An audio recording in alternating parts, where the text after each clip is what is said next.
A multi-agency smoke-free task force has conducted an inspection across the Baguio City business establishments to ensure strict compliance with the designated smoking area regulations. Catherine Landicho returns. A multi-agency smoke-free task force conducted a comprehensive inspection of several business establishments on Baguio City to ensure strict compliance with designated smoking area standards as part of the city's effort to maintain a smoke-free environment. The inspection was led by a team composed of the City Health Service Office, City Buildings and Architecture Office, Public Order and Safety Division, Baguio City Police Office, and the Public Information's Office. During the operations, the task force evaluated key compliance requirements, including the presence and visibility of the mandatory graphic health warning signage, the availability of proper ashtrays in authorized smoking areas, and the coordinations of deputized security personnel in directing customers to designated smoking zones. The team also emphasized environmental responsibility by reminding establishment owners and personnel the importance of proper disposal of cigarette butts to help them maintain cleanliness along the city. City officials reiterated that regular inspections will continue to ensure adherence to smoke-free regulations and to protect public health while encouraging business owners and the public to cooperate in sustaining a clean and healthy environment in the city. This is Catherine Landicho for Eurotv News. Motorists using the North Luzon Expressway will need to prepare for higher toll fees starting tomorrow as NLEX implements a new rate hike approved by the Toll Regulatory Board. Vanessa Cleofas returns for the details. Starting tomorrow, January 20, North Luzon Expressway or NLEX Corporation will implement an additional toll fee for motorists. This has been approved by the Toll Regulatory Board or TRB. Based on NLEX's latest toll fee matrix, motorists traveling in the open system with Class 1 vehicles such as regular cars and SUVs will pay an additional 6 pesos on their toll fee. For Class 2 vehicles such as buses and small trucks, the additional fee will be 12 pesos while Class 3 vehicles will pay 16 pesos. The open system covers the route from Metro Manila, Navotas, Valenzuela, and Caloocan up to Marilao, Bulacan. The closed system, on the other hand, covers the portion from Bocaue, Santa Ines, Mabalacat City, Pampanga, and Subic, Tipo. Under this, additional toll fees can reach up to 24 pesos for Class 1 vehicles, 60 pesos for Class 2, and 72 pesos for Class 3 vehicles. Meanwhile, the government toll rebate will remain in place for vehicles transporting agricultural products accredited by the Department of Agriculture or DA.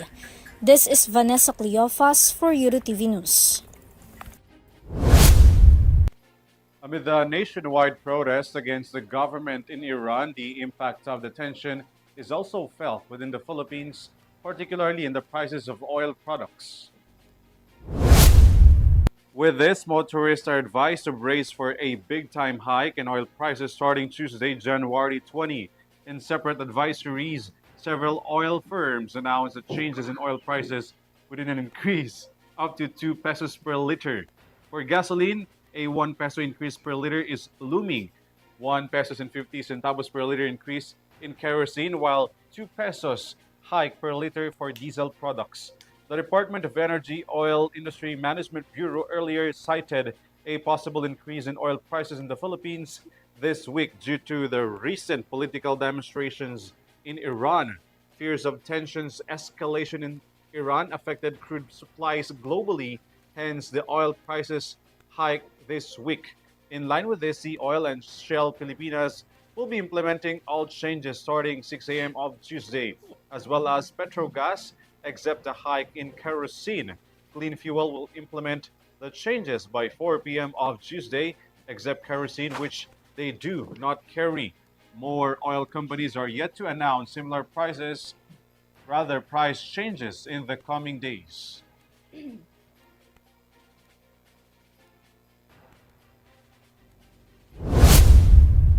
United States President Donald Trump has renewed global attention after threatening to slap stiff tariffs on several European allies amid his controversial push for the US to acquire Greenland. I'm sorry. Santiago tells us. United States President Donald Trump has threatened to impose new tariffs on several European countries over his controversial push to acquire Greenland.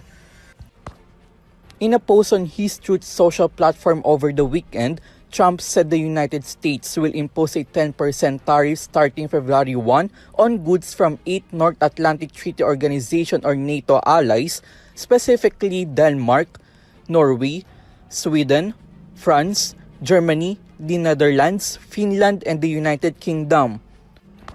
Trump added that the tariffs would rise to 25% on June 1 and remain in place until Washington is able to strike a deal to purchase Greenland. The US president has repeatedly argued that Greenland, an autonomous territory of Denmark, is vital to US national security against threats from China and Russia, which he claims could take over Greenland. He has raised this argument since his first term in office. This issue resurfaced in the wake of the U.S. military intervention in Venezuela, during which the country's president and his wife were captured. Don't take Greenland. Russia or China will take Greenland, and I am not going to let that happen. Recently, Trump said Denmark cannot defend Greenland, which is why the United States should take over the territory. However, leaders of Denmark and Greenland have consistently rejected the idea, describing Greenland as not for sale. Meanwhile, these NATO countries targeted by Trump have also deployed military personnel to Greenland since last week as Trump ramps up his threats. In a joint statement, the 8 nations pushed back at Trump, warning that linking trade penalties to Greenland's status could harm transatlantic relations and may pose a downside to trade relations. They also expressed solidarity with Denmark and Greenland, reaffirming their shared unity. Greenland holds significant rare earth minerals used in advanced high-tech products and is also home to a key military installation operated by the United States. This is Son Santiago for Eurotv News.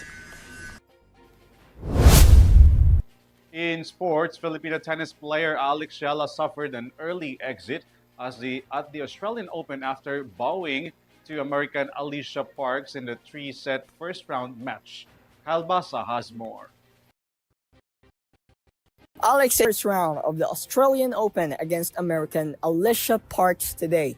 Ayala claimed the first set wherein she consistently scores due to Parks' errors. But Parks quickly adapted the situation and handled her things in her own way. She continuously scored bit by bit. In the second and the third set, Parks turned out to be the victor between the two competitors. There was a huge difference between their current WTA rankings, with Ayala being the world number 49, while Parks being the world number 99. In a situation where the underdog can be the victor, anything is possible in sports. Parks beat Ayala in the final scores of 0-6, 6-3, and 6-2. With that, Ayala exits early in the tournament. This is Kyle Basa reporting for Eurotv News. And that's the latest news for tonight. You may visit RooTVPH.com for more news and information. Once again, I am KRIZZA Lopez. You may also catch our live broadcast through our social media accounts and via Extreme channel. I am ALVIN PELOBELLO. Thanks for joining us. This is Eurotv News Thread. Stay safe. Have a good night, everyone.